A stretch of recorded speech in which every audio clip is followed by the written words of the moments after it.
Hello everyone and welcome. This is Musicians Edition and this is my piano beginner sight reading series. Trying to make sight reading not such a daunting and frustrating task for you.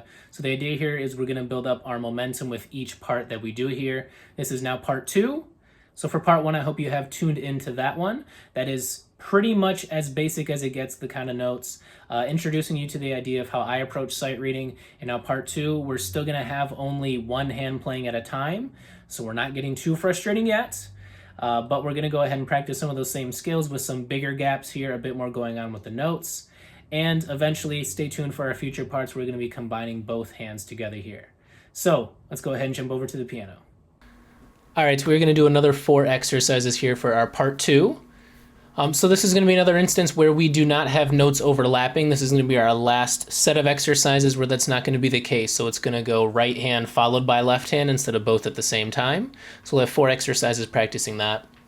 And just for a reminder, this is the full sheet with the notes that correlate on the piano here. In this one, we are only going to be using these right here. Up to B is the highest, F is the lowest here, all really centered around middle C. So this one's still relatively easy. We're not going to the far sides of the staff here. We're just going to keep it more towards the middle, the more commonly played notes here.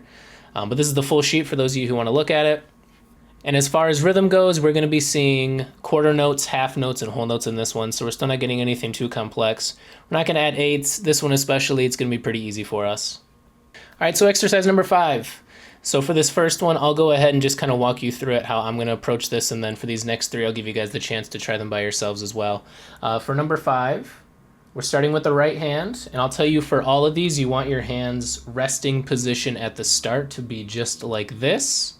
You can have both thumbs touching middle C because it's going to alternate which hand is going to be playing middle C at times.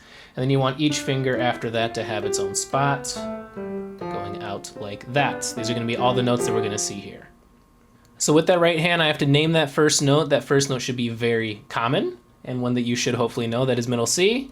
And from there, for me, I'm thinking about my interval gap. I see line going up to a line, and I know that's not a third because that's way too big of a gap. That is a fifth, and a fifth is going to be from my thumb to my pinky, and that is also G, but I'm not thinking about that note. I'm just thinking about that jump I'm making. So C to G. And then I'm going down from a line to another line. I can see that's a third. I'm skipping over F and I'm going to play E. Or another way to look at it is I'm going from that line down 1, down 2. So down from G, that's 2 notes down to E. And then back up by that same interval. And then back down by that same interval, but now in half notes. So hold that longer and back up to that other note before. So this whole right hand, I have this.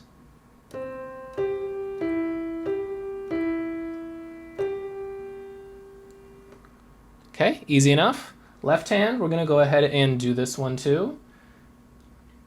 So I got to name my first note. My first note is that line there, which is F. And then from there, I'm looking at my gaps. I can see another fifth. That's pinky to thumb. So that puts me at middle C. And then back down a third, up a third, back down a third for a half note, and back up to middle C. So all together.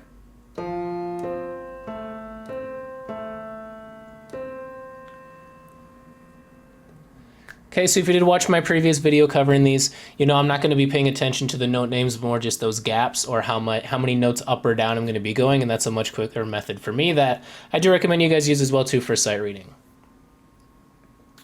So all together here, we can do right into the left hand. It's going to sound like this.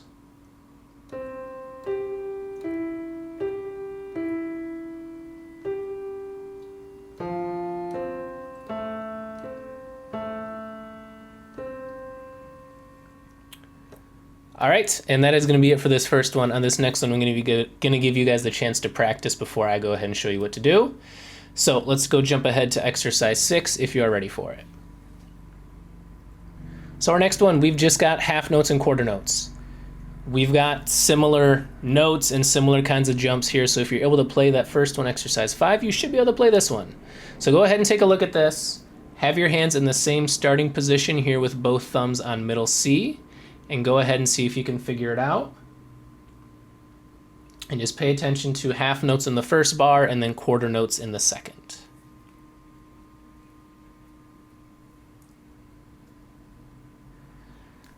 All right, and for those ready, I'll go ahead and show it. I'm starting off with that right hand. I can name that first one. That's going to be a G. So I'm going to go G. I get a whole half note to think about what I'm going to do next. And that's going to be going down a third, going back up one note, down one note, and down another note. So I should be finishing on D here. Here, that is more connected.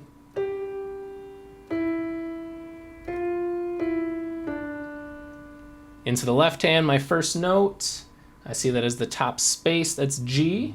I'm going up two notes or a third, going down one note, up, up, and finishing on middle C. So all together here, this is the left hand.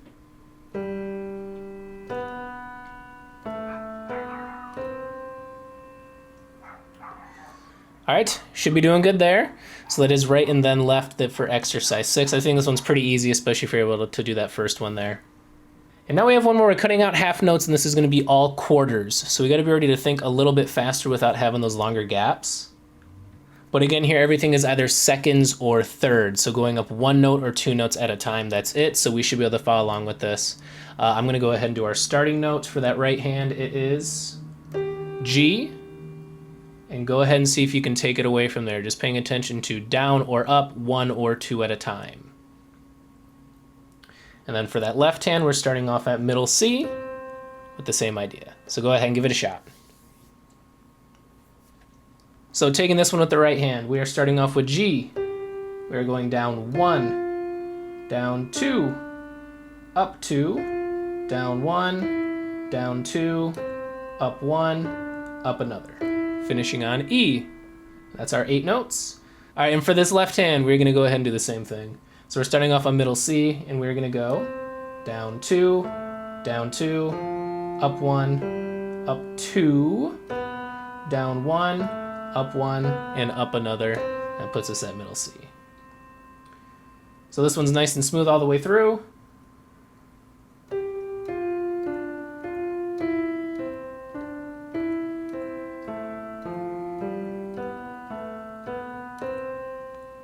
There it is. And our last one for today, exercise 8, another one with all quarters, but we're not all seconds and thirds. We're gonna go to higher jumps up to fifths in this one. So that is the same length as your thumb to your pinky. So we're gonna see some of those in here. We're gonna have that G to C jump, or what could be the C to F jump. But same idea with quarter notes, just expanding how much we're gonna have to think about with these intervals. I could be going up 3 or 4 notes. So with that first note with the right hand on E, we can go ahead and play out the right hand, and our left hand is going to start there on B. So go ahead and give it a shot.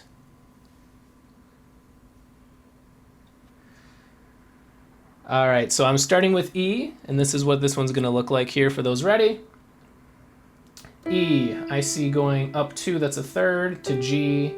Ooh, there's my 5th, jumping down 2 lines. Ooh, this one's a 4th, going up to F here, jumping over D and E. Down 1, down 2, another 5th up to G and G again. Okay, so a bit more connected, here we go.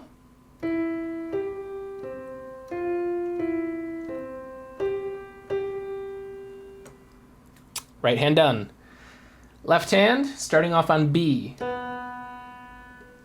So with B here, this one looks a bit easier than the last one, actually, not as many big jumps.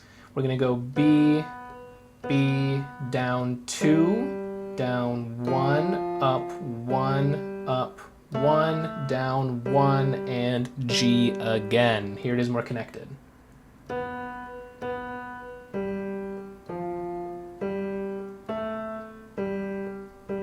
And should be finishing on G. So one more time on this last one, let's see how this should sound all the way back to back. Starting with right hand.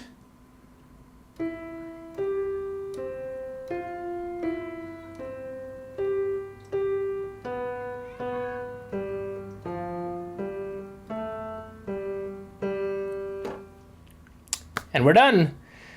So that is part 2 of our series here. Stay tuned for the next exercises.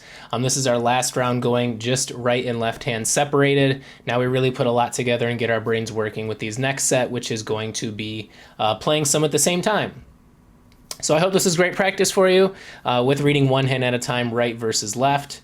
Have fun playing, and we'll see you next time.